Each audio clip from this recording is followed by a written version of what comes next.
시작하도록 하겠습니다. 주말 잘 쉬고 계신가요? 날씨가 좀 너무 좋죠. 일단 저도 좀 쉬다가 지금 최근에 좀 이슈가 되고 있는 뭐 뉴스만 틀면, 그 다음에 경제 방송만 틀면 나오는 양적 긴축에 대해서 그동안의 시장이 어떻게 좀 반응을 보여왔고 보일지 방송 좀 준비를 했고요. 마지막에는 이번 주에 뭐 다 테마주긴 하지만 우리나라 거래소 코스닥 통틀어서 가장 높은 수익률을 보여줬던 탑10 종목 이슈, 그 다음에 차트 같이 한번 보도록 하겠습니다. 인사드리도록 하겠습니다. 언제나 여러분들 성공 투자 기원하는 매일경제 MBN골드 박근호 매니저입니다. 감기가 조금 걸려갖고 목이 좀 약간 좀 안 좋은데 양해 좀 부탁드리도록 하고요. 자, 일단 뭐 제 소개 먼저 좀 드리고 가도록 하겠습니다. 방송은 제가 하나밖에 안 나가기 때문에 잘 모르실 수도 있기 때문에 간단히 소개시켜드리면, 이거 상당히 좀 옛날 자료다. 한 투자 경력, 개인 투자는 뭐 매매만 했던 거는 한 10몇 년 한 것 같은데, 이거 지금까지 치면 한 20몇 년 될 것 같고, 아래 인베스트 트레이딩 팀장이라는 것은 이제 여러분들이 아시는 좀 약간 그 언더 쪽에 있는, 여러분들이 좀 좋아하기도 하고 싫어할 수도 있는 그런 뭐 세력? 뭐 그런 거라고 보시면 될 것 같고요. 대우증권, 투자자문사, 근데 와우넷, 워런트 강사, 고려대, 경성대, 계명대, 증권가정 강사 했고요. 코리아 증권 리서치 트레이딩 센터가 있었었는데 강남에 센터장을 했고, CNBC가 제가 주로 활동했던 무대이긴 했었는데, 지금 이제 CNBC가 전문가 방송이 없어졌는데, 예전에 CNBC가 굉장히 많이 컸을 때, 3년 연속 수익률 1위, 회원 1위를 좀 했고요. 이데일리, MTN, 그 다음에 뭐 옛날 자료긴 한데, 이토마토 거쳐서 지금 현재 여러분들께 인사를 드리고 있는 매일경제에서 인사를 드리고 있습니다. 매일경제 매니저 박근호입니다. 자, 일단 양적 긴축은 썸네일 한번 보도록 할게요. 양적 긴축은 이번이 처음이 아니야. 뭐 반말이긴 한데 좀 친하자는 의미로, 그다음에 걱정하기 좀 이르다. 그다음에 이번 주 수익률 탑10 종목 정리를 해보도록 하겠습니다. 먼저 양적 긴축, 뭐 지금 시장에서 가장 문제가 많이 되고 있고 하고 걱정도 많이 하고 있는데, 14년간 풀었던 돈을 안 풀겠다가 아니죠. 안 풀겠다까지는 괜찮죠. 안 풀겠다라는 것은 뭐 푸는 것을 줄이겠다. 이게 이제 뭐 푸는 것을 줄인다. 돈을 줄인다. 푸는 양을 줄인다. 풀었던 돈의 양을 줄인다. 이게 이제 우리가 보통 많이 들어봤던 테이퍼링이 될 것 같고요. 테이퍼링이고, 14년간 돈을 풀었다. 이게 이제 양적 완화인데, 양적 완화. 14년간 돈을 왜 풀었냐. 사실, 누구나 다 알고 있는 얘기죠. 실질적으로 월봉을 본다라고 하면은, 우리가 이제 2008년도에 왔었던 금융위기 때서부터 양적 완화라는 단어를 아마 우리 여러분들께서는 처음 들어보셨을 텐데, 2008년도에 요때쯤이죠. 금융 리먼 사태로 떨어지면서 이게 시장에 그만 놔둬버리면 이게 뭐 난리가 날 것 같거든. 그때서부터 약 14년간 이제 돈을 풀었던 것을 줄이는 게 아니라 이제 돈을 걷어들인다는 의미죠. 1차 양적 완화가 2008년도 전후에서 나왔고요. 그 다음에 보면 약간 좀 횡보하는 구간이 나왔었죠. 거기서 2차 양적 완화로 추가 상승. 돈은 계속 풀었어요. 돈은 계속 풀었는데 우리나라 코스피 시장은 이때 박스피라는 별명이 좀 나왔었죠. 2012, 2013, 2014, 2015, 2016. 돈은 계속 풀었는데 뭐 5년 동안 박스권. 그 다음에 이번에 코로나 때 돈을 엄청나게 풀었고, 그걸로 인해서 어떤 인플레이션이라든가 여러 가지 지금 반작용이 부작용이 나오고 있기 때문에 돈을 좀 줄여야 되겠다. 근데 한 달 기준으로 이제 5월달서부터 시행이 되는데요. 이번에 3월 달에 그 연준 의사록이 발표가 되면서 일단 5월 달서부터 시행을 하겠다. 한 달 기준으로 우리나라 돈으로 110조 원의 돈을 거두어드린다. 돈을 뭐 어떻게 거둬들이냐. 사실 양적 완화라는 것은 다른 게 아니죠. 그냥 돈을 뭐 사람들한테 그냥 퍼주는 게 아니라 채권을 미국 국채를 사들이는 거죠.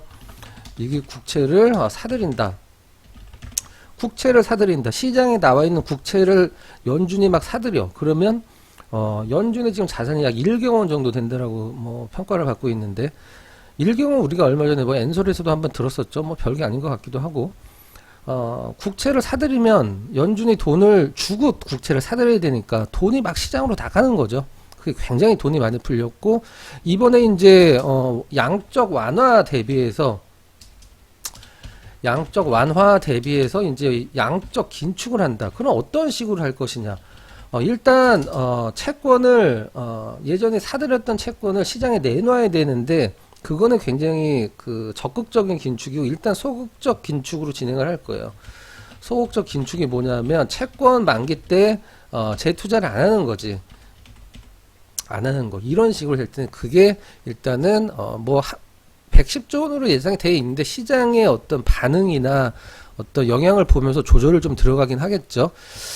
굉장히 안 좋은 상황이긴 합니다. 안 좋은 상황이긴 한데 그러면 우리가 생각을 해야 될 건 뭐냐면 양적 긴축이 이번에 처음이냐? 사실 그건 아니거든. 사람들이 잘 모르는 분들도 있는데 양적 긴축이 불과 몇 년 전에 있었었어요.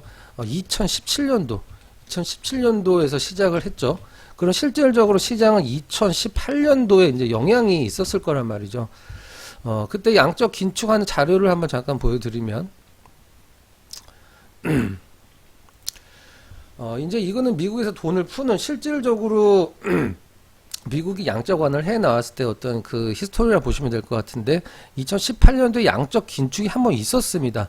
2018년도에 양적 긴축이 한번 있었었는데 사실 시장에 돈이 풀리는 어떤 이 과정을 좀 보면 실질적으로는 2017년도에 M1, M2를 한번 보는 게 나을 것 같은데 시장의 유동성은 보통 M1, M2로 나타내죠. M1, M2 시장에 돈이 얼마나 지금 있느냐 M1, M2로 좀 나타나는데 우리가 뭐 고등학교 때 이걸 배우는지 모르겠는데 흔히 하는 말로 M1, M2 막 이런 얘기 말을 합니다.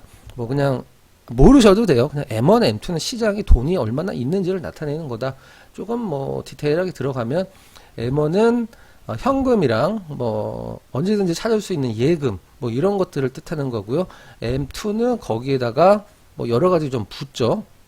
뭐 양도성 예금 증서, 그다음에 뭐 적금 이런 것들로 뭐 하면서 M1, M2 크게 차이는 나진 않는데 그냥 보통 M2를 많이 보긴 하는데 지금 M2를 시장에 풀려 있는 M2의 양을 보고 계신데 우리가 여기에서 봤었던 2018년도에 양적 긴축이 나왔을 때 M2가 줄어들었냐 하면 사실 실질적으로는 그렇진 않았었거든요. 보면 코로나 때 풀린 돈이 2008년도서부터 풀린 돈보다 더 많았거든요, 실질적으로는. 근데 뭐 다른 방법도 있기 때문에 시장의 충격이 그렇게 크진 않았는데, 그래도 시장에서 제일 처음에 받아들였던 양적 긴축이 시장에서 충격이 없을 수는 않았겠죠. 그때 우리나라 증시와 미국 증시 한번 잠깐 체크해 보면, 우리나라 증시 2018년도 흐름 화면에서 한번 보면 하락을 하긴 했어요. 하락을 하긴 했는데 이거는 사실 실질적으로 굉장히 복합적인 문제가 굉장히 좀 강했었거든요. 저때 당시에 2년 동안에 시장 하락 떨어뜨리고 이제 올라가려고 하는데 여기서 이제 코로나 맞고 떨어진 거거든요. 사실 지금 떨어지는 건 저때 대비해선 거의 비슷하긴 하죠. 그 양을 보면 이렇게 두 가지만 체크를 해보면 지금 거래소 떨어진, 물론 개인 투자자분들은 코스닥을 보는 게 더 와닿겠지만 양을 보면 사실 지금 더 떨어졌어요. 그리고 저도 이 전문가 생활한 지 한 10년 차인데 거의 처음 겪어보는, 저는 이렇게 횡보하는 구간에서 상당히 주식을 잘하고 우리 회원분들 돈 굉장히 많이 수익 내드렸다고 자부를 하는데 일단 지금 시장은 여러분들이 아마 우리가 보통 주린이라고 하시는 분들이 처음 겪어보는 하락장이기 때문에 굉장히 좀 심적으로도 타격이 좀 크다라는 좀 생각이 좀 드네요. 이때 지금 화면에서 보시는 우리나라 종합주가지수 2018년도 요때 실질적으로 양적 긴축이 있었었고요. 미국 시장 보면은 미국 시장은 뭐 이렇게 하락했다라기보단 조금 횡보했다라는 느낌이 좀 약간 좀 강한 나스닥으로 한번 봐보도록 할까요? 나스닥이 2018년도 보면 일단 뭐 그 시초가 기준으로 떨어져서 마감을 하긴 했지만 이때도 사실 실질적으로 굉장히 시장이 다이나믹했죠. 근데 다 이겨내고 이제 올라오긴 왔는데 중요한 것은 걱정을 하지 말자가 아니라 제가 2018년도 때 느꼈던 건 뭐냐면 시장은 분명히 미국 중국 무역 전쟁 시작하면서 시장에 대한 경고음을 줬는데 그때 시장에서 굉장히 뭐 움직임 종목군들도 많이 있었었죠. 근데 이때 또 일본 수출 제재도 중간에 또 겹쳐 있었었고 우리나라 시장은 굉장히 그 뭐라 그래야 될까 시장 전체에 대한 그 EPS가 굉장히 줄어드는 구간이었었어요. 그래서 시장 떨어지는 건 당연하다라고 생각을 좀 하긴 했는데 우리나라 전체 시장의 코스피의 EPS가 올라가려면 다른 거 다 필요 없죠. 뭐 바이오가 올라간다고 100원 한 장 도우면 안 되는 거고 IT가 실적이 좋아져야 돼요. IT 실적은 사실 환율이랑 같이 움직이게 되어 있는데 자료 한번 잠깐 보면 요게 이제 실질적으로는 그 원달러 환율과 코스피 시장의 환율 관계인데, 뭐, IT 시장도 실질적으로는 환율이 좋아지면, 우리가 보통 중고등학교 때 배우면 환율이, 올라가면, 달러 환율이 올라가면, 우리나라는 원달러 환율이라고 하지만, 달러 환율이 맞는 표현이죠. 달러 환율이 올라가면, 우리 중고등학교 배울 때 우리나라는 수출 주도형 기업이기 때문에, 뭐, 기업들이 좋아진다라고 얘기를 하지만, 그건 사실 엄밀히 얘기하면 좀 약간 옛날 얘기거든. 왜 그러냐면 우리가 이제 제품의 가격 경쟁력을 갖고 어떤 그 품질보다도 가격 경쟁력으로 지금의 중국 상품들처럼 그러니까 쉽게 얘기하면 여러분들 다이소 생각하시면 돼요. 우리가 다이소 가서 물건을 왜 사냐? 물건이 좋아서 사진 않거든. 근데 이거 싼데 그냥 싼 맛에 그냥 써도 되는 물건들이다. 그렇게 중요한 물건이 아니다. 예전에 7, 80년대 우리나라 기업들이 그런 것들 위주로 수출을 했을 때 우리가 환율을 굉장히 중요하게 생각했었거든요. 왜 그러냐면 경쟁 제품들이 워낙 많기 때문에. 근데 실질적으로는 지금은 사실 그 상황은 아닙니다. 근데 화면에서 보시는 게 뭐냐면 이제 빨간색이 원달러 환율이에요. 최근에 굉장히 급격하게 오르고 있죠. 근데 지수는 위에서 많이 밀려 있고 약간 어떤 흐름인 것 같은데 자료인데 지금은 지수가 한 요 정도 내려와 있죠. 실질적으로 요 정도 내려와 있는데 요게 이제 우리나라 IT 기업들의 실적이 환율이 올라가면 좋아질 수밖에 없는 구조긴 합니다. 실질적으로는 뭐 때문인지 말씀 안 드려도 다 아실 거고. 근데 그 차이점을 생각을 하면 요게 이제 지금 2년 텀으로 밑에 X축에 수치가 2년 텀으로 나와 있는데 환율이 먼저 오르고 여기를 먼저 한번 보죠. 환율이 먼저 오르고 약 1년 정도 뒤에 지수가 좀 오르거든요. 요렇게. 그 전에도 마찬가지. 환율이 오른 시점과 지수가 오른 시점이 1년 정도는 아니지만 거의 한 6개월 정도 차이 두고 같이 오르거든요. 근데 저건 이제 예전에 좀 약간 평범했던 어떤 시장의 어떤 그 순리대로 움직였던 거라고 하면 지금은 조금 뭐가 좀 억지스러운 환율도 그렇고 유가도 그렇고 지금 모든 게 사실 유가 때문 아니겠어요. 그래서 이 모든 게 미국이 양적 긴축을 하겠다는 이유 자체도 실질적으로는 뭐 인플레이션이죠. 완만한 인플레이션은 뭐 경제에 너무 좋죠. 기업들한테도 최고죠. 완만한 인플레이션은. 근데 지금 뭐 식료품서부터 시작을 해서 너무 많이 오르고 있기 때문에 그 모든 거의 중심은 유가란 말이죠. 근데 이 유가가 올랐을 때 과연 가장 큰 그 수익을 보는 쪽은 어디 쪽이냐?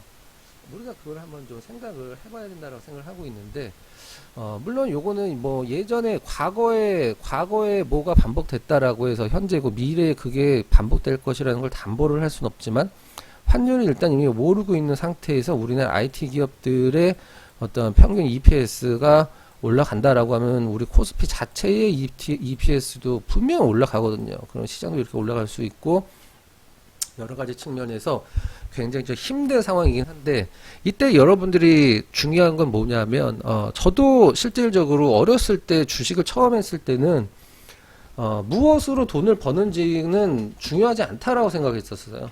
무엇으로 어떤 기업으로 돈을 버는지는 중요하지 않다. 나는 초급등주를 잡아내겠다. 물론 굉장히 많이 잡아냈고 좋은 성과도 냈지만 이게 주식을 하다 보면 사실 실질적으로 나중에, 그러니까 지금 주린이 분들도 마찬가지예요. 테마주 위주로 쫓아다니거나 이런 분들은 왜 그러냐면 시장에서 그것만 얘기를 하고 우리 이제 매니저 전문가분들이 맨날 그런 것만 매매를 하기 때문에 근데 실질적으로 계좌에는 도움이 안 된단 말이죠. 테마주를 매매를 해도 좋고 다 좋은데 최근에 테마주는 득세를 하고 있지만 결국 주식 시장에서 승자가 되는 것은 근데 자기만의 스타일이 있어요. 뭐 나는 테마주만 하겠다. 나쁘다는 게 아닙니다. 그냥 그것만 하세요. 딴 데 눈 돌리지 마시고. 테마주 하시던 분들이 괜히 무슨 뭐 실적 찾고 이런 건 안 되는 거죠. 테마주는 무조건 배짱이 있어야 되고, 근데 결국 실질적으로 주식시장에서 내가 원하는 거, 뭐 5천만 원으로 1억 만들기, 크게 원하는 거일 수도 있고, 5천만 원으로 100억을 만들 수 있는 뭐 그게 목표인 분들도 계시겠죠. 하지만 5천만 원으로 테마주로 1억을 만들 수 있지만 그거를 지킬 수는 없어요. 그걸 지킬 수는 없습니다. 그건 100%야. 99%도 아니고 0.1%의 확률도 없어. 테마주로 번 돈을 테마주로 다시 매매해서 지킬 수는 없습니다. 재미는 있을 수 있지만, 하지만 5천만 원으로 내가 뭐 1억을 벌고 10억을 벌고 뭐 100억을 벌겠다. 이거는 진짜 주식을 공부를 하고 업황을 공부를 하고 실적을 내다볼 수 있는 그런 사람들만 할 수 있는 거거든요. 시장에서 전 몇 명 안 된다라고 생각을 하고 있어요. 그래서 전 개인적으로 주식은 끼가 있어야 되는 사람들이 해야 되는 거라고 생각을 하는데, 공부 여야에 따라서 제가 몇 번 강조해 드렸듯이 이 방송을 듣는 여러분들 중에 주식으로 굉장한 끼가 있는 분들이 있을 수가 있어요. 그 끼라는 건 테마주를 잡아내고, 뭐 내가 뭐 테마주가 오늘 상한가 갔는데 내일 하한가 갔는데 나는 이거 팔기 왠지 다시 올라갈 것 같아. 그래서 기다렸더니 쩐상을 뭐 10번을 갔다. 그런 게 말씀드리는 게 아니라, 내가 어떤 그 향후에 좋아질 기업들을 계속적으로 분석하고 연구하고 서치해서 찾아내서 내 걸로 만드는 그런 분들이 실질적으로 내 돈이고 다음 종목, 다다음 종목에서 돈을 벌어 나갈 수 있는 거거든요. 그럼 그게 뭐 5천만 원, 10억 되고 100억 되는 거죠. 실질적으로는. 뭐 쉽게 이야기해서 1,000만 원 갖고 뭐 1년에 더블만 1년에 100% 종목만 하나씩만 사자. 10년이면 100억 넘거든요. 뭐 말이 쉬운 거긴 하지만. 근데 그렇게 올라갈 종목이 많이 있지만 우리는 그거를 모르고 간과할 뿐이고, 시장에 진짜 올라가는 종목, 올라갈 수 있는 종목을 간과하고 눈을 딴 데다 돌리고 있다. 테마주도 좋아요. 제가 몇 개 보여드릴까요? 테마주 말고 시장에서 진짜 이 종목을 알고 있는 사람들은 사실 그렇게 많지는 않다라고 생각을 합니다. 이 종목은 사람들이 관심이 없거든. 그게 무슨 종목이냐면, 한번 봐볼까? 여러분 아마 깜짝 놀라실 거. 이런 종목이 진짜 있었어? 뭐 선광이라는 한번 종목 한번 볼까요? 뭐 무슨 종목인지 설명을 안 드릴게요. 자, 지금 시장에서 선광이라는 종목을 처음 들어보시는 분들도 아마 굉장히 많으실 거예요. 안 떨어지고 계속 올라갑니다. 마치 뭐 그 맥커리를 보는 듯한 느낌이야. 네, 그죠?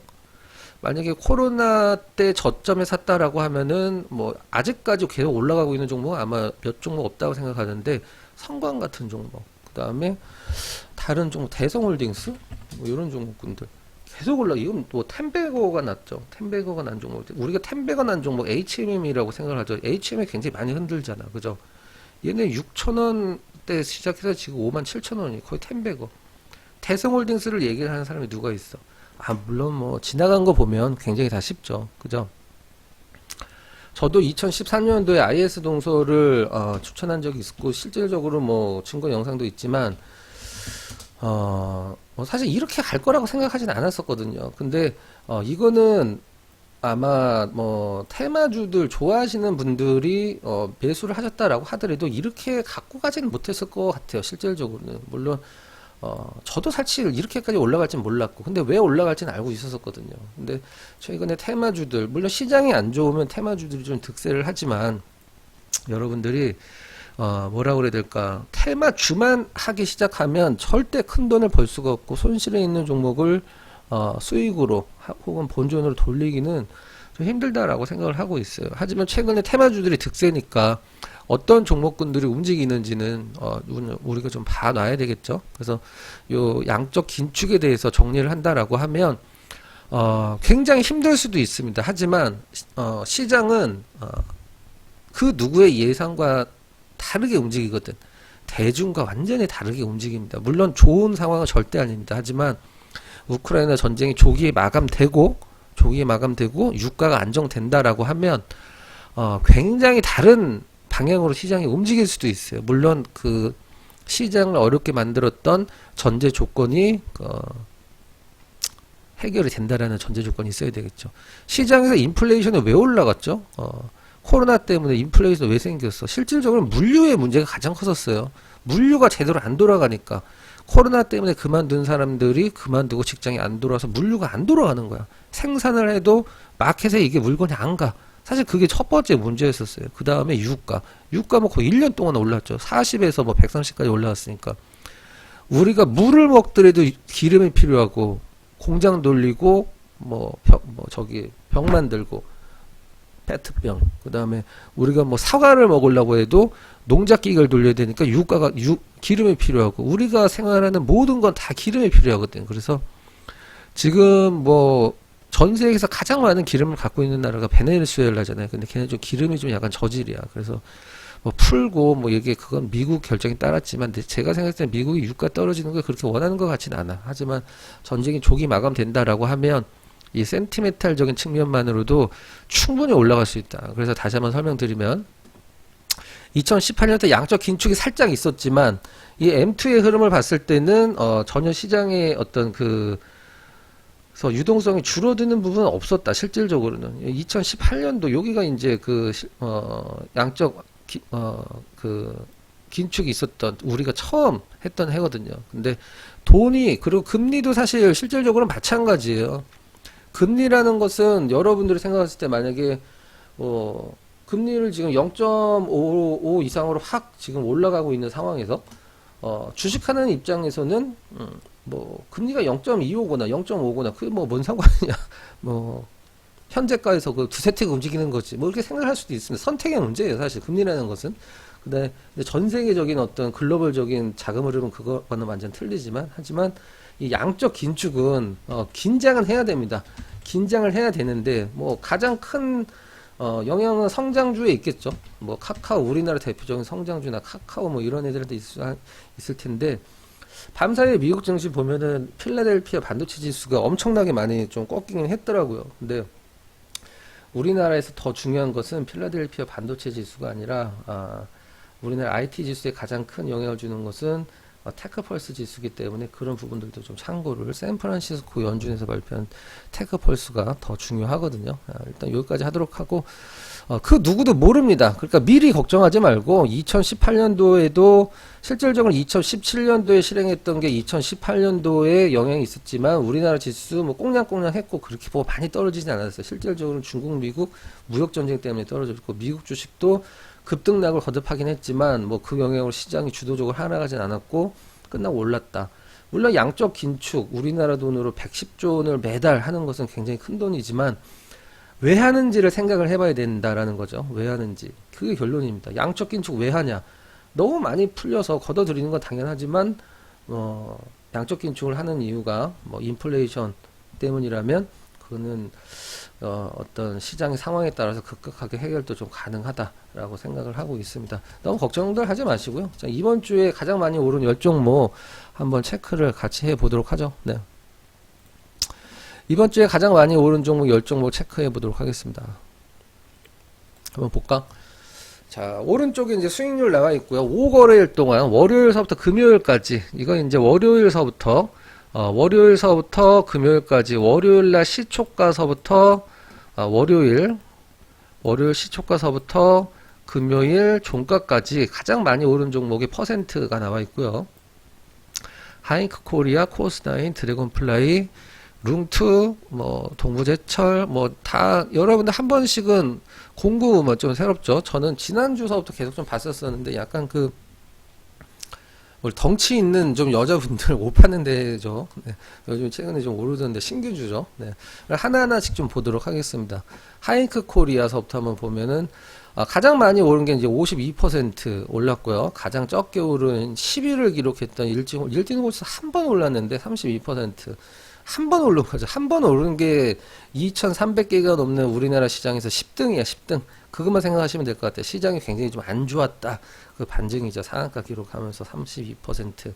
이렇게 52%에서 32%까지 1위서부터 10위까지 한번 차트 보면서 왜 올랐는지 체크를 한번 해보도록 하겠습니다. 자, 하이크 코리아. 뭐, 윤 테마주죠. 윤 테마주고, 일단 뭐, 그, 디지털 대전환이라는 테마가 있긴 한데, 약간 키오스크 관련해서 뭐, 오르긴 했습니다.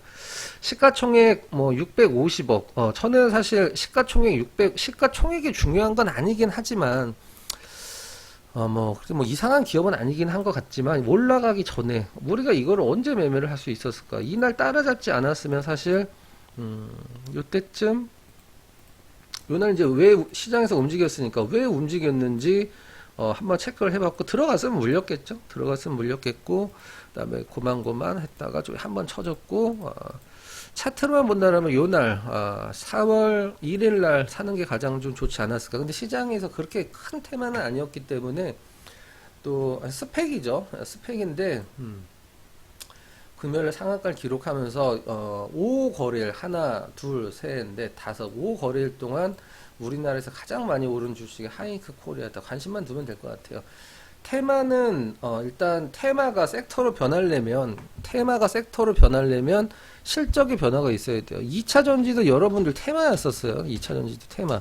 2010년도 전후해서 2차 전지 테마 엄청 났었거든요. 근데 2차 전지 테마는 그때 10년, 거의 한 7, 8년 동안 안 움직이다가 2017년도, 2018년도, 9년도 다시 움직였잖아. 거의 10년이라는 세월이 기다렸었어요. 왜 그러냐면, 실적이 전가가 안 되는 거야. 시총에, 기업에. 그러고 나서, 에코프로 BM 이런 기업들 실적 쫙 좋아지면서, 이제 테마가 섹터로 바뀐 거죠.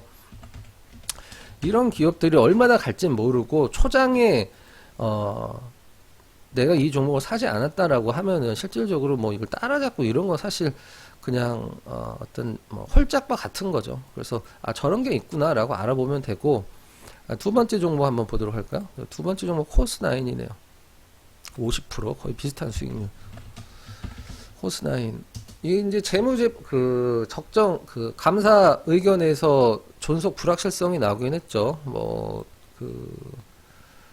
한정이나 이런 게 나오진 않았었는데 화장품 이렇게 만드는 기업이긴 한데 화장품 사실 이게 여러분들 부럽진 않죠. 실질적으로 위쪽 예전에 한 6, 7년 전만 보면 3만 원 가까이 갔던 주식이 지금 1,100원이에요. 근데 이거를 내가 코스나인을 여기 바닥권에서 샀었어야지 그러면은 50% 40% 수익일 텐데 이런 생각은 애초에 안 하는 게 낫죠. 아예 그냥 쳐다도 안 보는 게 낫다라고 생각합니다. 실질적으로는 그냥 최근에 좀 움직임이 나왔을 때 사신 기존 주주분들이 본전이 왔구나 그러면 이렇게 축하를 해주는 그런 게 있었어야지. 저거 내가 바닥권에서 샀었어야지. 좀 실현 불가능한 얘기입니다. 자, 다시 말씀드리지만 예전에 4만원 5만원 갔던 주식이에요. 그 주식이 지금 1,000원입니다. 그러니까 여러분들이 여기서 반대로 생각해야 될 건 뭐냐면 이 주식을 내가 초바닥권에서 샀었어야지. 그게 아니라 이 주식을 예전에 내가 안 산 거를 감사하게 생각하면 됩니다. 이건 그냥 쳐다볼 필요가 없어. 이런 주식은. 종목이 나쁘다는 얘기는 아니고 좋지는 않지. 드래곤플라이 요즘에 P2E 관련 기업들이 좀 움직이고 있죠. 예전에 일단 위메이드 불을 질러놨는데 P2E 우리나라에서 P2E가 공식적으로는 합법이 아닌 걸로 생각을 하고 있는데 외국인가? 럭키포커라는 어떤 그 사행성 내용이 사행성이란 거죠. P2E 시스템 적용하면서 올라가고 있는데 사실 P2E 위메이드 위믹스 기반으로 나온 게 룽투코리아 열혈 강호죠. 실질적으로는 룽투코리아 다음에 볼 텐데 요거는 사냐 안 사냐의 문제는 조금 그럴 것 같고 실질적으로 드래곤플라이도 예전에 얼마예요? 중간중간에 굉장히 좀 감자도 하고 여기 감자였죠. 감자도 하고 여러 가지 좀 일이 있었었는데 주봉으로 부럽진 않죠. 네. 이런 것들 여러분들 눈독을 들이시면 물론 사서 단기적으로 매매를 하겠다 나쁘진 않죠. 그걸 누가 말려. 근데 그게 연속될 수는 없다라는 거죠. 이거 내가 우리가 이때 하는 말은 수익이라는 표현을 쓰지 않고 땄다 먹었다 이런 표현을 쓰는데 저희 방에서는 땄다 먹었다라는 표현을 못 쓰게 합니다. 근데 이 기술적 분석상으로 굉장히 의미 있는 흐름은 뭐냐면 상한가를 갔죠. 상한가를 갖고 상한가 가격에다 선 그어 볼게요. 그 이하로 안 쳐지고 그 위에서 움직이는 건 상당한 의미가 있는 거예요. 기술적 분석으로는 굉장히 좋은 흐름입니다. 요건 이제 거래량도 엄청나기 때문에 천하제일 단타대회도 한번 열릴 것 같긴 한데, 기술적 분석상으로는 이 상한가를 갔던 가격을 안 깨고 움직이는 것은 상당한 의미가 있다. 네, 그렇게 보여지네요. 요거는 한번 좀 약간 리스키한 종목군들 좋아하시는 분들은 나쁘진 않아 보이네요. 네. 룸투 코리아 한번, 요게 이제 그 위믹스 플랫폼으로 나온 거죠. 위믹스 플랫폼이 이제 위메이드가 위믹스를 단순히 지네 게임 머니가 아니라, 자기네 게임 머니가 아니라 그걸로 이제 생태계를 만들려고 이제 내놓은 게 위믹스죠. 실질적으로는 굉장히 강했고, 산다라고 하면은 요날 화면에서 보는 대량 거래 터진 상한가 날인 것 같은데, 29일 날 좀 따라잡는, 나쁘진 않았던 것 같아요. 여기에서 상한가 끝났기 때문에. 근데 중요한 건 다음날 오르긴 했지만 이걸 좀 밀렸고, 과연 여기서 파냐 안 파냐가 중요하겠죠. 다음날 흐름 한번 봐볼까? 위아래 좀 많이 흔들었어요. 여기까지는 좀 종가 안 깼기 때문에 홀딩한다고 치고, 문제는 이날인데, 이날 파냐 안 파냐가 사실 중요한 거죠. 그날 안 팔았으면 사실 수익 다음날 거의 점상 같고 엄청나게 올랐고, 일단 수익률이 더 커졌겠지만 중요한 건 이날이에요. 이날 우리가 테마주 매매할 때, 근데 P2E 시스템 위믹스 다 좋은데 그거는 기업에 돈이 안 된다라는 것을 그 위메이드가 보여줬죠. 위믹스가 그걸로 돈을 번 건, 위믹스를 발행을 해서 그냥 팔아갖고 돈을 번 거죠. 그건 게임 자체적으로 돈을 번 게 아니란 말이죠. 그래서 안 좋은 뉘앙스도 많이 나왔었고.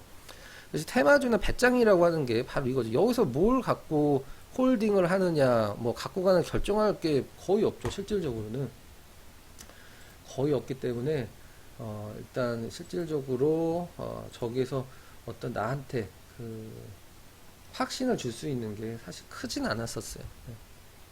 체결강도 봤으면은 이날은 홀딩을 좀 했을 수 있었었는데, 이날 거의 롱투코리아가 하한가 비슷하게 간 날이죠. 이날 오른 거 대비해서 빠진 게 크지 않아 보였지, 이날 거의 하한가였었어요. 거의 하한가. 종가가 27%인가 8% 갔던 날인데 마이너스. 그러고 나서 다음날 이렇게 올랐다. 내가 이날 홀딩을 해서 나는 배짱이 있어서 홀딩을 해서 다음날 이 다시 반등을 내가 맛을 봤다. 이건 아무런 의미가 없습니다, 여러분들. 테마주는 테마의 어떤 그 파괴력을 보는 거죠. 테마의 파괴력. 과연 룽투코리아가 파괴력이 그만큼 나올 것이냐. 나중 문제긴 하지만 저는 그냥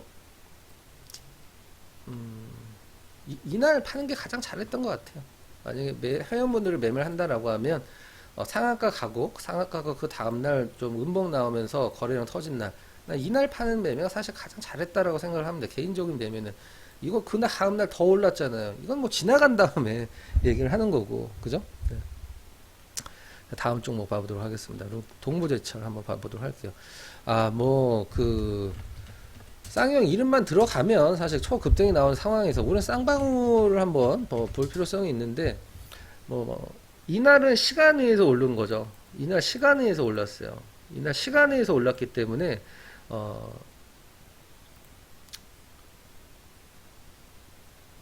분봉 보면 전날 시간 외에서 빵 터졌거든. 자, 여기까지 진행되다가 시간 외에서 요렇게 시간 외에서 이만큼 올랐어요. 이게 시간 외에서 올린 거예요. 시간 외에서 살 수도 없었죠. 실질적으로는 그 다음날 점상 그 점상 풀렸었죠. 첫 점상 간 날. 다른 애들은 안 풀렸는데 쌍방울이 풀리더라고. 그러고 나서 다음날 또 점상 가고 다시 제자리 내려왔는데, 쌍용차를 왜 인수를 하려고 하나, 그 땅이 얼만데 이런 얘기도 나오고, 실질적으로 이걸 자동차를 키우고, 사실 말은 안 됩니다. 실질적으로는. 근데 테마고 시장에서 이제 갖다 붙이기 명분이 필요하기 때문에 하는 건데, 1조 원 이상의 돈이 필요하고, 실질적으로 지금 임금도 올라가고 있는 상황에서 과연 누가 인수를 해서, 그렇게 얘기하면 현대차가 인수를 할 수도 있잖아요. 그 다음에 이건희 회장이 전생에 생전에 자동차 회사 갖는 게 꿈이어갖고, 삼성 자동차 만들었다가 이제 잘못되기도 했지만, 삼성이 인수를 하면 되잖아요. 가치가 없다라고 생각을 하는 거겠죠. 실질적으로는. 네. 인수해서 시너지를 낼 수 없는. 하지만 테마고 올라가면 장땡이니까. 그죠? 동부제철. 동부제철 올라가고 상한가 점상 갔다가 풀렸다 다시 올라가고 금요일날 올라갔다가 떨어지고. 자, 여기에서 여러분들 뭘 느끼세요? 내가 과연 이 분봉에 따라서 저점에서 사고 고점에서 팔고 저점에서 사고 고점에서 팔고 이게 가능할 거다라고 생각을 하시는 분들이 계실 수도 있는데 이 트레이딩 어떤 그러니까 우리가 뭐 보통 단타라고 얘기를 하는 트레이딩은 여러분들이 기업을 분석을 하고 종목을 분석을 하는 것보다 사실 굉장히 어렵습니다. 뭐 제 기준으로는 100배 이상 어려워요. 왜 그러냐면 이 트레이딩을 하는 데 있어서 종목 선택도 중요하지만 가장 중요한 건 감정이에요. 감정. 이 실질적으로 저도 이 트레이딩으로 하루에 뭐 5, 600만 원 맨날 버는 후배들을 전문가는 아니고 언더에 있는 후배들을 알지만 걔네들은 그냥 뭐 이거를 그냥 뭐 우리가 보통 카지노에서 칩을 갖고 하는 이유가 뭘까요? 돈을 잃어도 돈 같지 않게 하기 위해서요. 돈을 실질적으로 우리가 막 진짜 뭐 사설 도박판처럼 돈을 놓고 하면 그렇게 많이 베팅을 할 수 있는 사람은 많지는 않거든. 사설 도박판은 그렇거든. 근데 칩이라는 것은 그 사람한테 감정에 어떤 돈을 잃는다는 감정을 주지는 않거든요. 근데 실질적으로 트레이딩은 시스템이나 제가 가장 좋은 우리나라 훌륭한 트레이더들 몇 명 아는 걔네 공통점 말씀드리면 종목을 즉흥적으로 고르지 않습니다. 즉흥적으로 고르지 않는다.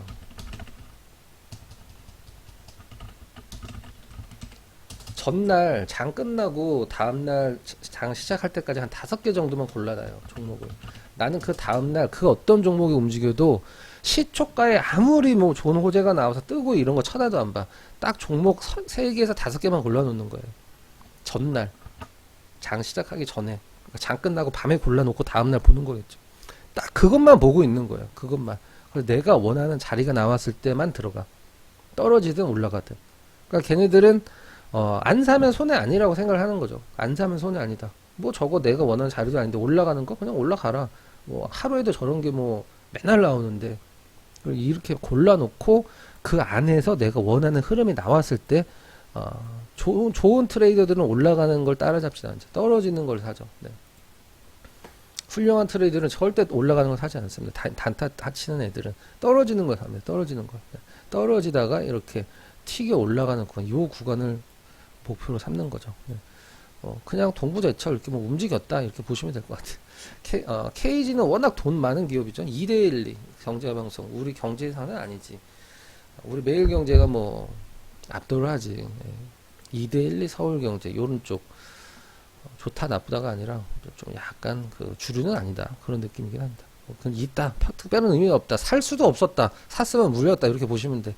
한신기계 이건 좀 의미가 있죠. 네, 지금 좀 늦었고 실질적으로 원자력 갖고 이렇게 잘 가는 기업들이 좀 있나.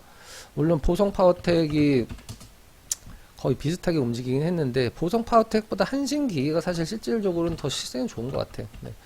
예전이어서 뭐 우리가 두산중공업이나 뭐 한전기술을 보면서 예전에 한전기술이 대장이었었는데 이런 생각을 하실 수도 있었어요. 사실 실질적으로 이 조단위 기업이 막 이렇게 움직일 거라고 누가 생각을 했겠어요. 근데 실질적으로는 뭐 두산이나 한전기술이 다시 가기 전까지는 뭐 보성파워텍이나 한전기술이 어서 더 크게 움직이긴 좀 쉽진 않았다. 다시 말씀드리면 한신기계 보면 요게 우리나라 시장에서 2,300개 중에 요거 오른 게 몇 위냐? 1, 2, 3, 4, 5, 6, 6위에요. 6위. 요거 오른 게 딱 네모칸 구간 별로 오른 것 같지도 않죠. 이게 6등입니다. 2,300개 중에 지난주에 2,300개 중에 한신기계가 요게 요만큼 오른 게 요 얼마나 올랐다고. 요거 오른 게 6등이에요. 6등. 그러니까 여러분들이 내가 갖고 있는 종목 그렇게 안 올랐다라고 해서 종목의 그 잘못이 아닌다라고 생각을 하시면 될 것 같아요. 시장이 좀 그래요. 탑코미디어 한번 보도록 하겠습니다. 탑코미디어 이게 어째 더 오른 것 같아. 네. 자, 타코미디어 왜 오르느냐? 뭐 웹툰이죠. 네, 웹툰 갖고 뭐 합병을 하면 1조 원짜리 시총이 온다. 그래서 죄송합니다. 우리나라 지금 웹툰 대장주 물론 뭐 카카오 네이버도 있지만 실질적으로 웹툰만 하는 레진 코믹스 키다리 스튜디오가 이게 실질적으로는 1등이죠. 시가총액 한 5천억 정도 되고 있는데 타코미디어가 실질적으로는 이제 얘네들도 굉장히 사업을 뭐 해외도 많이 하고 크게 하기 때문에 얘네가 이제 우회상장 합병해서 우회상장 한다라고 하면은 얘네가 1조 원 갈 것이다라는 얘기가 많이 나오고 있어요. 지금 시가총액 1,700억. 얘네 자체 타코미디어 자체 실적 한번 봐볼까?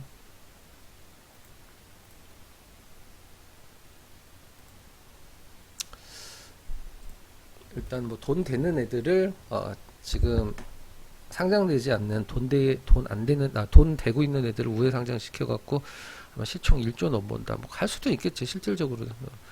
근데 이런 기업들의 차트들을 보면 공통점이 하나 뭐 있냐면 요거 뭐 요렇게 조정 주면 한번 사야지라고 생각을 하는 경우가 굉장히 많거든요. 뭐 여백을 좀 남겨서 좀 보면 요거 좀 떨어져서 요렇게 한번 조정 주면 내가 한번 사봐야지 이렇게 생각할 때 잘 안 주죠 실제적으로는.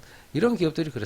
지금 사면 물릴 것 같고 지금 사면 물릴 것 같고 요렇게 좀 조정 주고 요렇게 좀 조정 주면 내가 이렇게 좀 조정 주고 요렇게 해서 안정돼 나가고 다시 좀 돌아서 나갈 때 내가 좀 사보겠다 하면 요런 거 잘 안 줘 실질적으로는. 그죠? 이렇게 좀 약간 기간 조정만 좀 주고 가격 조정 거의 주질 않네요. 따라잡기 무섭고 조정은 안 주고 약간 그런 느낌이 주식입니다. 이런 애들이 많이 가죠 실질적으로는. 근데 기관 외국인 수급도 뭐 굉장히 많이 붙었네요. 네. 월요일날 시초가 굉장히 중요할 것 같긴 하다. 뭐 굉장히 좀 선수들의 영역 같지만 오히려 이런 애들이 더 아까 그 동부제철이나 쌍방울이나 그런 애들보다 더 안정되게 좀 움직이더라고요. 그런 애들이 있다. 괜찮은 것 같아. PC들이 이렇게 사라는 게 아니죠. 네. PC 근데 뭐 우회 상장을 할지 안 할지 합병을 할지 안 할지 그건 아직 정해진 건 아니기 때문에 PC 디렉트 한번 보죠. 요즘에 뭐 움직이는 뭐 베셀 뭐 이런 애가 같은 테마긴 한데 UAM이라는 뭐 테마죠. UAM 어반 뭐 도시 뭐 에어 모빌리티. 그러니까 뭐 현대차가 예전에 한다고 막 했던 뭐 드론 사람 타는 드론 같은 그런 뭐 테마긴 하죠. 실질적으로는 뭐 PC 디렉트 드론 뭐 관련 있긴 하지만 차트 잠깐 보면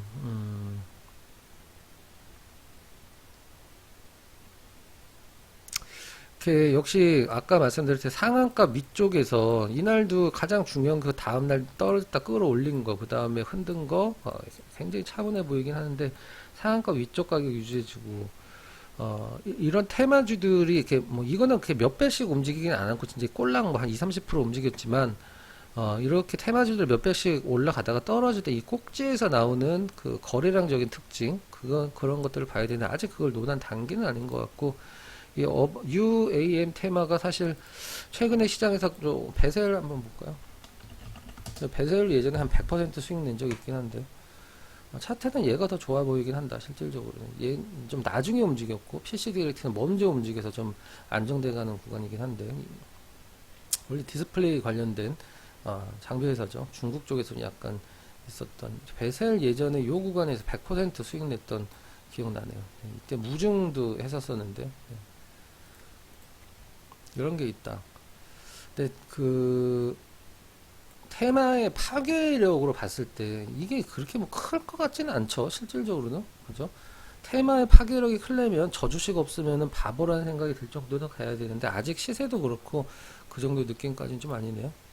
공구우먼 우리 좀 그 좀 이 체격점 있는 여자분들 그 옷 파는 근데 요게 이제 실질적으로 우리나라 시장에서 9등 정도 되고 있네요. 요만큼 움직인 게 9등입니다. 요만큼 움직인 게 9등이에요.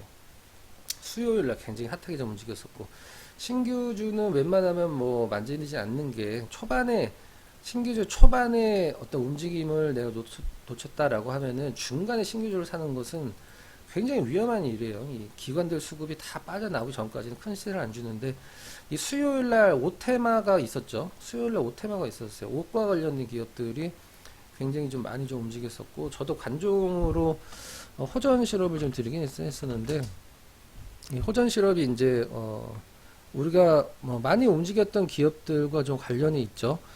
뭐 에코마케팅, 그 다음에 뭐 브랜드 엑스코, 이런 기업들 다 레깅스 갖고 움직였는데, 요 호전 실업이 국내 스마트 기업 1등이고, 우리가 뭐 언더아머, 그 다음에 뭐 이름만 알만한 뭐 운동복들 뭐 다 많이 만들고, 실적도 굉장히 많이 좋아졌죠. 그래서 호전 실업이 우리나라 스마트 팩토리 1호 기업입니다. 이 룰루레몬 관련돼서 좀 얘기가 많이 나오고 있는데, 기사에 의하면 룰루레몬이 작년 그 수주가 50억인데 올해 뭐 2천억이 넘어갈 수도 있다라는 내용이 나와 있네요. 기업은 뭐 호전 실업은 뭐 굉장히 좋은 기업입니다. 지금 가격에선 뭐 시장 때문에 좀 처지긴 해서 안전빵이라고 보여지네요. 뭐 관심 종목 넣어 놓으시면 될 것 같고. 자, 마지막 기업 일진홀딩스 다 알죠? 롯데는 일단 떨어져 나간 것 같고, 이제 하나랑 일진 나온 것 같은데, 예전에 이 PI 첨단 소재 이름이 코롱 SK 코롱 PI 첨단 소재였었죠. 예전에는 이제 이름이 앞에 이제 SK랑 코롱 빠지고 걔네들 둘이 같이 합쳐서 만들었기 때문에 SKC도 비슷한 걸 만들게 합니다만은, 폴리이미드 전 세계 1등이라고 하는데 실적은 우려감이 굉장히 좀 많이 나오고는 있어요. 네.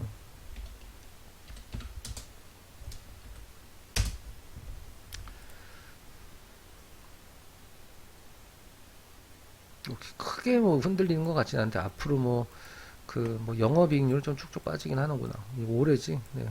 괜찮은데? 뭐 근데 읽어보면 이 기업 잠깐 공부해보면, 예전에는 뭐 넘버원이고 지금도 넘버원이긴 하지만 뭐 이제 후발주자들이 막 치고 올라오기 때문에 뭐 실적에 대한 우려감이 굉장히 많이 나오더라고요. 누가 갖고 갈까?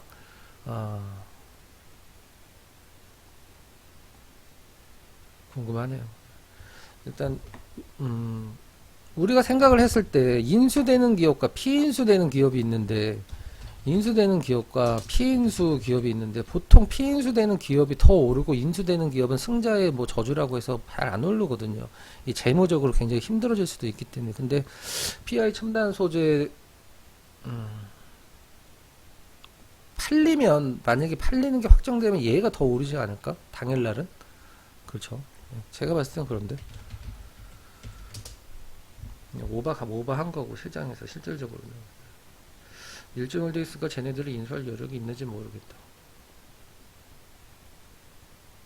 하여튼 인수만 되면 뭐 첨단 소재 쪽 애들이 더 오를 가능성은 뭐 높다. 그냥 이렇게 알아두면 될 것 같아. 뭐 나쁘진 않아 보이는데, 이렇게 떨어지는 이유들도 실질적으로 어떤 우려가 나왔을 때 그랬던 것 같은데, 차트는 괜찮게 만들어 나가고 있는데, 나 같으면 산다라고 하면 이걸 살 것 같아. PI 첨단 소재를 실질적으로는.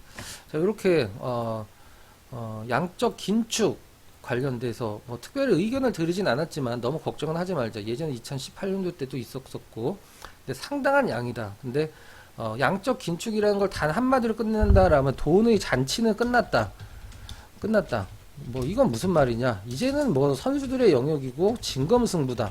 오를 주식은 오른다라고 생각을 합니다. 모든 주식이 다 빠지진 않겠죠. 오른 주식은 오를 거야. 그걸 골라낼 수 있고, 어떤 확신에 있는 투자, 매매를 하는 사람들만이 이제 시장에서 살아남는다라고 좀 보고는 있습니다. 하지만 뭐 인플레이션의 원인이었던 게 두 개가 있다라고 하면 그게 해소가 될 가능성도 뭐 없진 않다. 그죠? 그 부분을 우리가 시장에서 너무 간과하고 걱정만 좀 하는 것 같아요. 그래서 저는 종목을 막 연구를 하고 분석을 해서 사실 남들이 잘 안 하는 걸 하는 편이긴 한데, 주도하고 테마주도 합니다. 뭐 저에 관해서 좀 약간 오해가 있으신 분들도 계시긴 한데, 저는 주식을 보물찾기처럼 하는 사람이거든요. 제가 주식을 할 때 가장 재밌게 종목을 골랐다라고 생각하는 거 한번 보여드릴게요. 너무 많이 보여드려갖고 지겨우실 수도 있는데, 저는 이 자체가 너무 저한테 뭐 자랑스럽고 저희 회원분들한테 굉장히 많은 어떤 기쁨을 안겨드렸던 부분이긴 한데, 그 전에 테마주도 한다는 거 한번 보여드릴게요. 비트 컴퓨터. 이거 굉장히 옛날 거예요. 근데, 제가 테마주를 안 해서 안 하는 게 아니거든. 테마주도 하는데, 저는 작은 테마는 잘 안 합니다. 그냥 한 번 가고 다음날 흔들릴. 자, 비트 컴퓨터 매수 날짜 2011년 12월 15일이에요. 12월 15일. 진짜 옛날 거죠. 비트 컴퓨터. 요즘에 좀 움직이죠. 근데 요즘엔 이런 류를 잘 안 해서, 회원분들이 뭐 이렇게 좀 약간, 저희는 뭐 최소 50%, 주력주는 100% 이상 가는 종목만 골라서 비중 쉽게 가서 계좌를 늘리는 스타일인데, 테마주 같은 거를 회원님들이 굉장히 목말라 하시더라고요. 근데 앞으로 좀 제가 보여드릴게요. 12월 15일이에요. 12월 15일. 이날 샀어. 이날.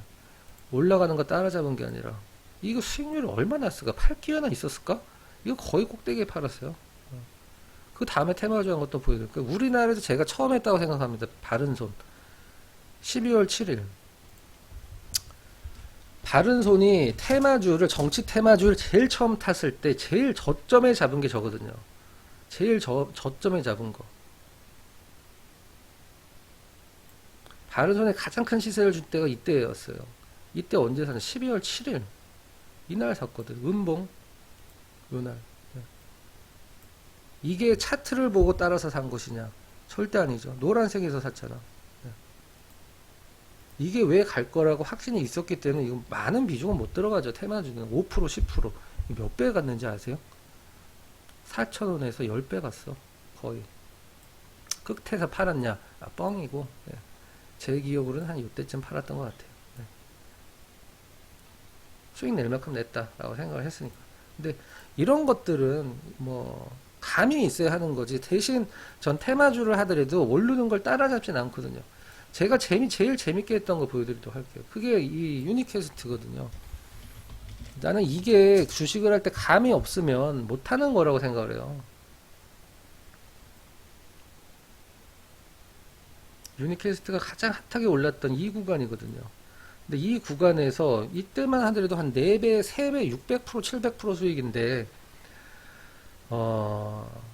이걸 왜 샀느냐가 중요하죠. 지금은 사람들이 유니캐스트라는 종목을 알지만, 이때 당시에 전문가들도 유니테스트라는 종목은 알아도, 유니퀘스트라는 종목은 아무도 몰랐었어요. 근데, 이때 뭐, 디스플레이 업종분들이 막 날아다닐 때니까 뭔가 재밌는 걸 하나 찾고 싶었어요. 그래서 이렇게 장 끝나고 밤에 다음날 뭐 들어갈까 이렇게 막 찾고 있는데, 남들이랑 똑같은 거 할 때도 있지만 똑같은 거 하면 자존심 상하잖아. 레벨이 틀린데. 그래서 막 보다가 그 위에 한번 보시면 스마트폰 제조사와 모집 보이시죠? 스마트폰 제조사와 모집 여기. 이거 어디냐? 저는 직원 수를 늘리는 기업은 무조건 사야 된다고 생각해요. 그래서 재무제표에서도 인건비가 늘어나는 기업들 여러분들 주목하셔야 돼요. 그래서 다른 것도 아니고 스마트폰이 가장 핫했을 시기인데 2013년도인데 스마트폰이다. 이거 잘 걸렸다. 자, 어디냐? HM맨파워. 어디는 회사가 아니고 인력업체잖아. 자, 그럼 본다. 보는 거예요. 어디서 일하니? 딱 보는 거죠. 갤럭시 S3 만드는 거구나. 충남에서 일하는구나. 충남. 주소가 자세히 안 나와 있네. 근데 직원을 구할 거면 어디서 일하는지는 알려줘야 되잖아. 그래서 좀 더 파보자. 응? 자, 주소 나왔다. 천안시 양당리 340-5번지가 공장이구나. 자, 340-5번지 공장 뭐 있는지 한번 서치 들어가 보자. 딱 들어갑니다. 파워텍, 드림텍. 지금 여러분들이 아는 드림텍이 이 회사예요. 비상장이었죠, 그때는. 드림텍이네, 비상장이네, 아깝네. 막 드림텍 홈페이지 들어가서 막 뭐 여러 가지 확인해 보니까 엄청나, 기업이. 막 직원이 막 뭐 몇천 명이야. 아깝다. 하지만 거기서 관두면 그건 하수죠. 드림텍이랑 관련 있는 기업을 우리가 찾아보자. 우리가 보통 얘기하는 뭐 관련주, 지분 관련 있는 회사들 찾아보자. 딱 하나 나오더라고요. 유니캐스트. 방송에서 딱 때리고 회원분들도 매수. 드림텍에서 유니캐스트에서 실질적으로 저 SBS 있었을 때 전화 왔어요. 추천하지 말아달라고. 진짜로 왔었습니다. 실제 리얼. 뭐 삼성전자랑 무슨 계약 어쩌고 저쩌고 꺼지라고 했죠. 네. 그래서 이렇게 하는 게 주식이 굉장히 재밌는 거예요. 네. 뭐 이런 기업들도 사실 여러분들 제가 하나 보여드릴까요? 여기서 샀을 수도 있어요. 제가 좀 늦게 봤기 때문에 싸게 산 거지. 여기서 샀다. 그래도 엄청난 수익이에요. 그래도 뭐 300%가 넘는 수익입니다. 근데 거기서 사서 이렇게 좋은 기업을 거기서 사서 요거 한 뭐 몇 달, 두세 달 떨어졌다고 이거 마이너스 50%거든. 여러분들 알아요? 3,000원에서 샀으면 2,000원까지 떨어졌기 때문에 마이너스 50%야. 아, 마이너스 30%지. 마이너스 33%. 근데 이거 떨어졌다 고생을 할까?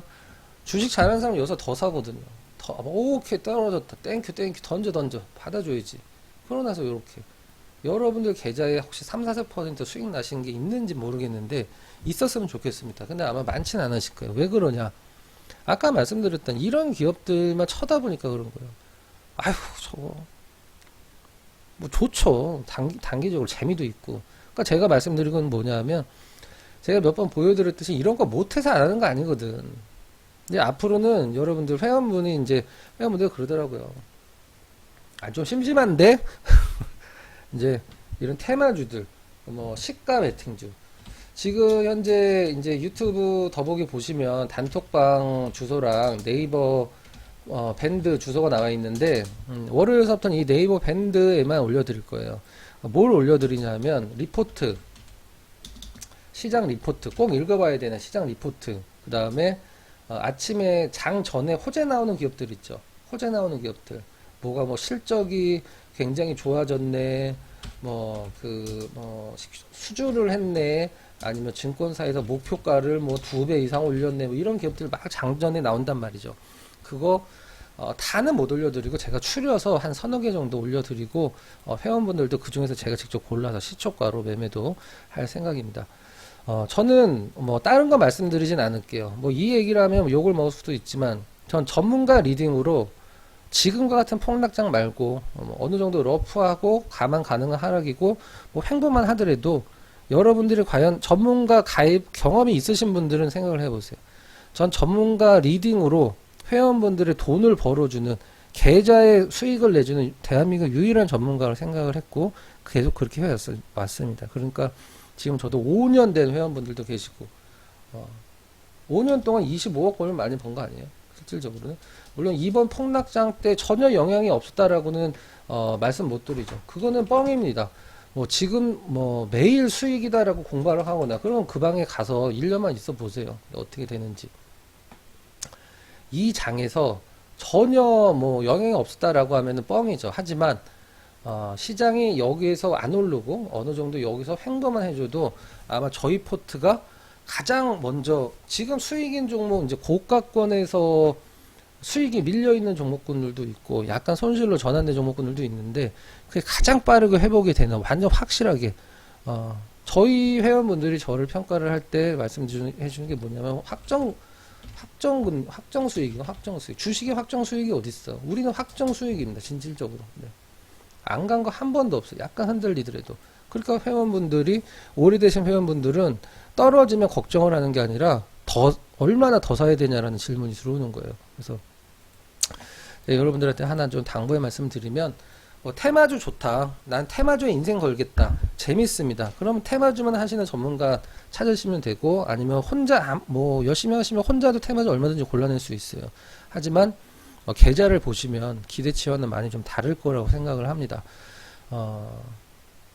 주식은 굉장히 힘들고 앞으로도 더 힘들 거예요. 지금 올해 1, 2, 3월달 힘들었던 거는 약과인 시간도 올 수도 있습니다. 하지만 여러분들이 어떤 종목을 선택을 하고 내가 그 종목을 왜 샀는지 확실한 이유는 알고 있다라고 하면 난 그 판단이 맞았으면 좋겠어. 하지만 무턱대고 그러면 곤란하겠죠. 하지만 저는 계속적으로 그런 걸 해왔던 사람으로서 지금 여러분들이 과연 믿고 갈 수 있는 사람이 많지는 않다라고 생각을 합니다. 장사꾼은 아닙니다. 저는 여러분들이 하나 올라가면 엄청난 손실인데 하나 올라가면 막 광고하고 공방하는 그런 것들만 너무 쫓아다니시는 분들도 있고 아닌 분들도 계시지만 진짜 주식을 하고 싶으신 분들은 들어오셔서 가입을 하셔서 제 이 아카데미, 증권 아카데미 동영상이에요. 요거 꼭 들으시고 여러분들 걸로 소장을 하시고 온라인으로 들으시는 게 아니라 제가 파일로 들으니까 그다음에 가입은 더보기 링크로 해드리니까 들어오시면 여러분들 갖고 계신 포트폴리오 어느 정도 제가 정리를 좀 해드리고 우리 포트로 바뀌고 다시 말씀드렸지만 테마주들도 이제 소량으로 좀 빡빡 하려고 예전에 제가 테마주가 아니라 단기 매매 해드린 거 한번 한 5번째 전 영상인가 있을 거예요. 거의 뭐 97%의 승률입니다. 97% 거의 한 6, 70개 종목 정도의 종목을 매매했는데 거긴 마이너스도 다 기록돼 있거든요. 한 마이너스가 3개, 4개밖에 없어. 네, 뭐 그런 거 할 시장이 있고 안 할 시장이 따로 있지만 회원분들이 뭘 원하시는지 알 것 같아요. 그러니까 두둑하게 주력주로 꼭 올라갈 거, 반드시 올라갈 거 비중 있게 갖고 가고 나머지는 매매로 해서 제가 좀 맞춰드리도록 하겠습니다. 자, 일요일날 긴 영상 끝까지 시청해 주셔서 감사드리고요. 감기가 좀 들어갔고 목소리가 좀 안 좋은데 들어주셔서 감사합니다. 갈등하지 마시고 그냥 내가 어떤 종목에서의 재미를 맛보겠다. 그것도 제가 일단 해드릴 거지만 계좌 자체를 수익을 내주는 전문가는 그냥 제 생각입니다. 그냥 저밖에 없는 것 같아요. 마치도록 하겠습니다. 감사드리고 유튜브 더보기에 밴드 그 다음에 단톡방 그 다음에 가입 보시고 들어오시면 될 것 같아요. 월요일날 뵙도록 할게요. 뭐 갈등 느끼실 필요는 없다고 생각합니다. 혼자 하실래면 혼자 하시고 전문가 선택하시려면 딱 영상 꼭 5분만 생각해 보세요. 저는 여러분들한테 거짓말 한 적 한 번도 없습니다. 마치도록 하겠습니다. 수고하셨습니다.